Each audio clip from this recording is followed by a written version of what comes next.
প্রথমে দিয়ে দিচ্ছি তেল, সর্ষের তেল। হ্যাঁ, এরপর দিয়ে দিচ্ছি রসুন কুচি, তারপর দিয়ে দিচ্ছি কাঁচা লঙ্কা কুচি, একটুখানি নেড়ে নেবো। এরপর দিয়ে দিচ্ছি বড়ি, এটা আছে বিউলির ডালের বড়ি, তোমরা চাইলে মুসুর ডালের বড়িও দিতে পারো। এটা ভালো করে ভেজে নেবো, লাল করে। হ্যাঁ, লাল করে ভেজে নিতে হবে। যত লাল করে ভাজা হবে তত বেশি স্বাদ হবে। তো বড়িগুলোকে খুব সুন্দর করে ভেজে নিয়েছি। এবার দিয়ে দিচ্ছি পেঁয়াজ কুচি।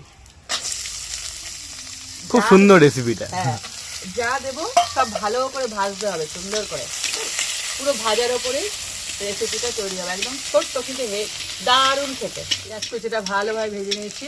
এবার দিয়ে দিচ্ছি ধনেপাতা, সব মজে যাবে, এতগুলো ধনেপাতা থাকবে। হ্যাঁ, পুচকি হয়ে যাবে একদম। হ্যাঁ, দেখতে লাগছে এতটা, তো কমে একদম এইটুকানি হয়ে যাবে।